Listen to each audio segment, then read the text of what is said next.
My name is Jeff Ramsey. I work for Arizona Fire and Water Restoration. Thank you for taking time to watch this video. This video will help you understand the mitigation process. Hopefully it will put you and your family at ease in this stressful time.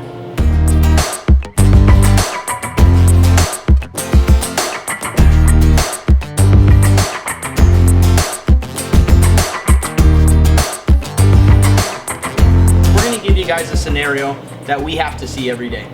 You come home from work, you open up the front door, and water gushes out. You take a step in, you see that your carpet's wet, there's standing water on your tile or wood floor. What do? The first thing I would recommend that you do is try to find where that water's coming from.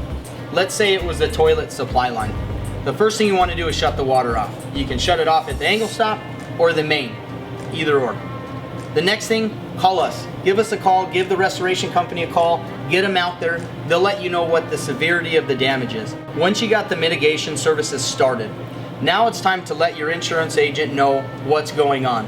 Whether it's the same day, it's the next day, give your agent a call, see if it makes sense to file an insurance claim. The restoration contractor can also let you know if it makes sense to file an insurance claim. So once our technicians set up their equipment so we can start the mitigation process, a lot of homeowners wonder, why are you setting up this type of equipment? Why do you have this machine in there? Why do you have to remove the baseboards? Why are you removing drywall on this wall but not this wall? They're all great questions. For drywall, if it's an exterior wall, on most houses they have insulation in them. That insulation is like a sponge inside that hot contained cavity. So we need to open up the drywall so we can remove the wet insulation and dry out the framing and the sill plate.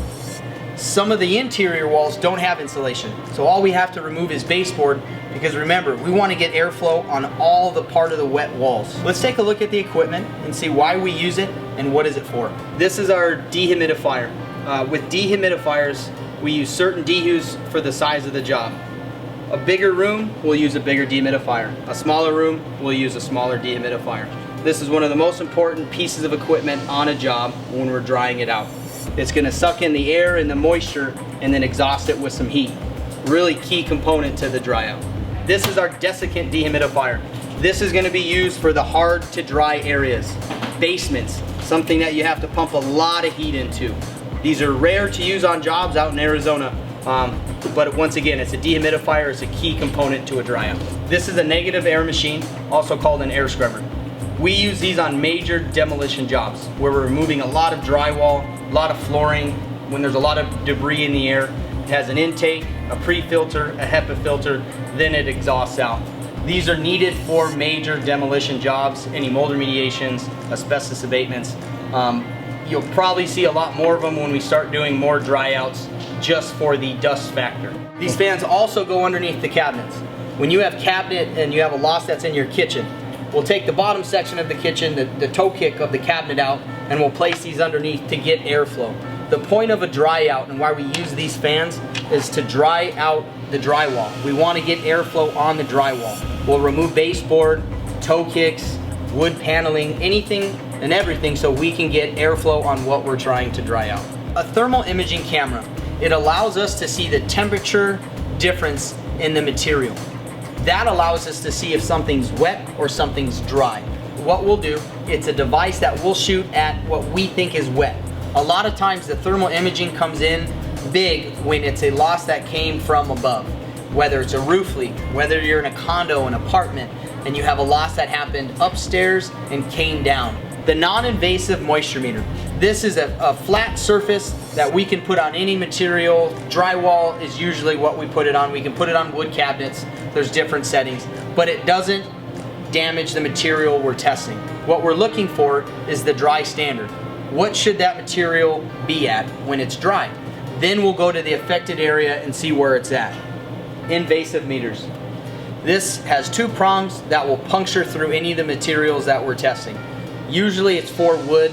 It's to see what the core or the center of that material is. Atmospheric readings. What this means is our technician will go out to the affected and non-affected areas in your house, use their moisture meter to find out the temperature and the relative humidity.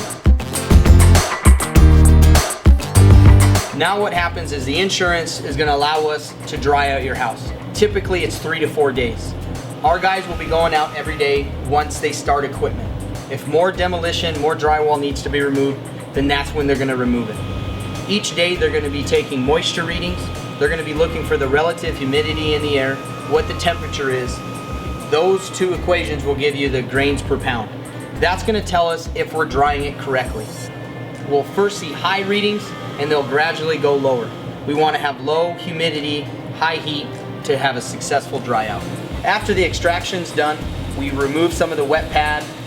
We took out some drywall because there was some insulation in there, some baseboards. We're then going to come around and spray some antimicrobial.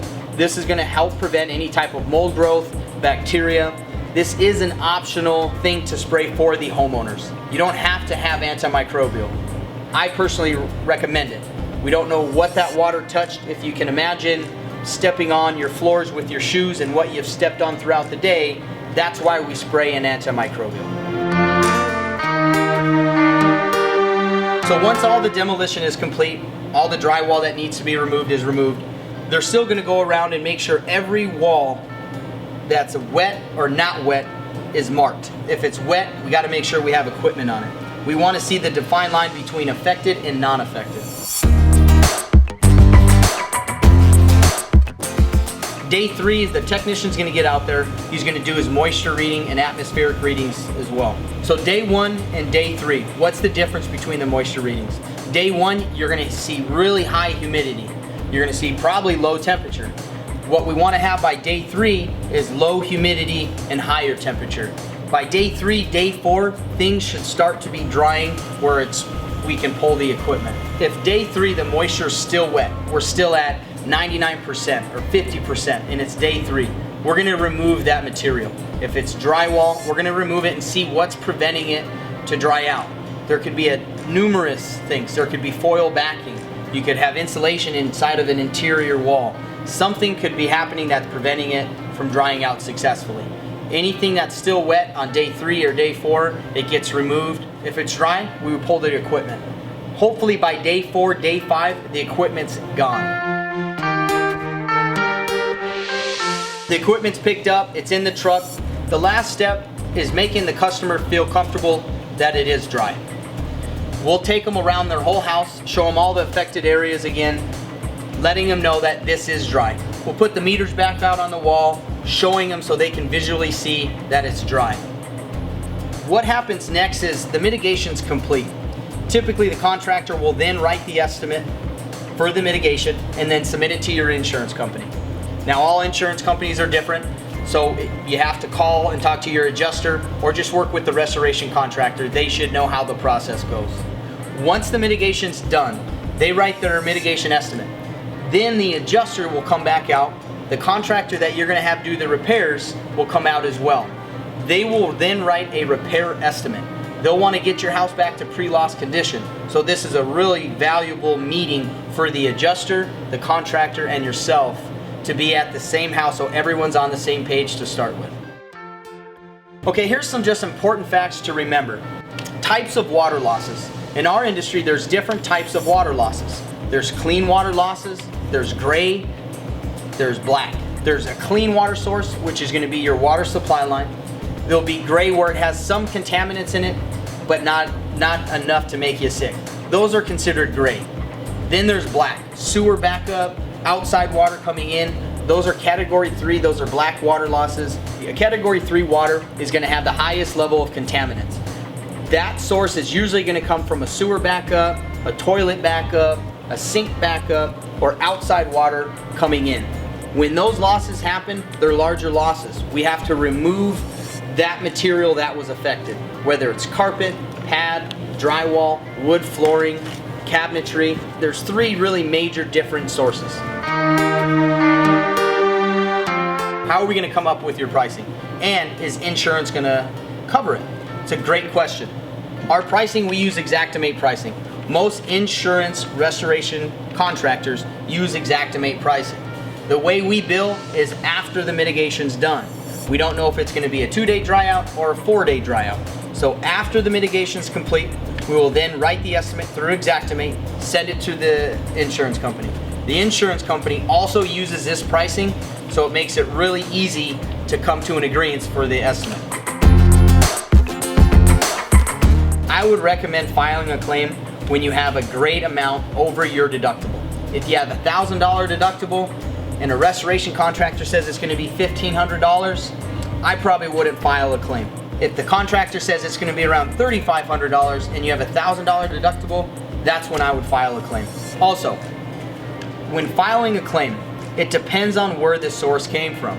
If it's a sewer backup, you want to make sure you have sewer backup coverage before you file a claim. If it's a roof leak, you want to make sure that you have roof damage, and that's going to be covered by insurance before you have a company start. You want to make sure on questionable losses that it has a better chance of being covered before you file a claim. That being said, having a restoration company like ourselves go out before you file a claim, we will give you an opportunity to know what's damaged, is it a questionable loss, should it be covered before you actually file a claim. Remember, time is of the essence. Every day, every 24 hours, the walls are getting worse. Your wood flooring is getting worse. Your cabinets are getting worse. Starting the mitigation is going to be able to save a lot of that material. So starting mitigation, you want to do that first. What we'll do for you is we'll take the time, we'll walk the job with you. We'll look at all your furniture. We're going to want to look at the feet. What's wood? Is it swollen? Is anything's rusted? On your carpet, if you have wood furniture, the stain will rub off and transfer to the carpet, staining it. Those are things that we need to know because we'll take pictures, proper documentation, and send it to your insurance company. The biggest thing you want to do with your furniture, make a non-salvage list. If there's items that are ruined, if electronics are wet, damaged, boxes are damaged, look inside the boxes. We want to minimize the damaged contents at your property. If it's a whole house flood, what we'll end up doing is taking most of your contents and putting it in a storage container. Sometimes we can get a storage container drop off at your house and stay there, or we get it transferred to another facility. At our company, we have storage vaults that we can store in our facility, so it's temperature controlled, it's safe, it's secure.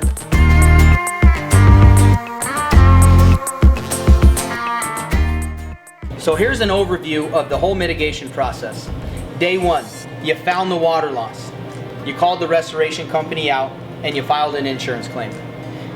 Also day one, we're going to start the emergency services. Day two, we'll complete the demolition and all the drywall or material removal. Day 3, 4, and 5, it's going to be finishing up the dry out, making sure everything's dry. At the end, all the equipment's out. We'll be writing the estimate, submitting it to your insurance. Now you're ready for the repairs. Thank you for taking time to watch this video. Hopefully you guys have a better understanding on how the mitigation process works. If you have questions, please give us a call. Once again, I'm Jeff Ramsey. I work for Arizona Fire and Water Restoration. Thank you.